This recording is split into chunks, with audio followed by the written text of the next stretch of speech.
నేను ఉన్నట్టు చెప్పదలుచుకుని ఏంటంటే కారం పొడితోటి కళ్ళల్లో చల్లి రోకలి బండలు పట్టుకొని ఊర్లు కదిలి వడిసేల రాళ్ళు నింపి వడివడిగా కొట్టితేను కరాపు నీళ్లు తెచ్చి కళ్ళల్లో చల్లితేను నీ మిలిటరీ పారిపాయరో నైజాము సర్కారోడా అని నైజాము సర్కార్ మీద చదువు రానటువంటి వాళ్ళు, బడి అంట తెలియనటువంటి వాళ్ళు, అక్షరాలు నేర్వనటువంటి వాళ్ళు, కూలి పని చేసుకునే తల్లులు తిరుగుబాటు చేస్తే సైన్యాలు పారిపోయేది, పైజాం ఉడబికి పోయినరు. కానీ ఇవాళ ఒక తరుణం, కొత్త తరుణం 69లో కూడా 369 మంది చచ్చిపోయారు కదా.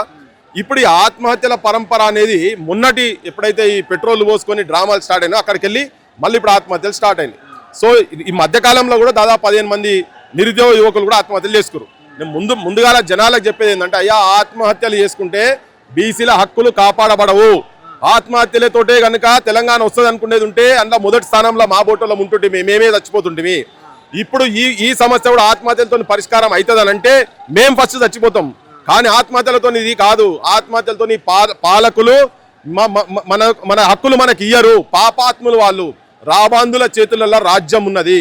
రాజకీయ నాయకులు పొద్దుగా లేస్తే అన్ని అబద్ధాలు ఇటువంటి వాటిని చెప్పుకుంటూ తిరుగుతుంటారు.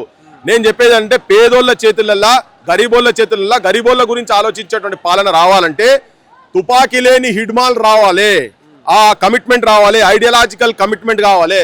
తెలంగాణకు అమరులు కాదు కావాల్సింది, తెలంగాణకు సైనికులు కావాలి. Telangana needs soldiers, not martyrs. So అందుకని ఆత్మహత్యలు దయచేసి బంద్ చేయండి.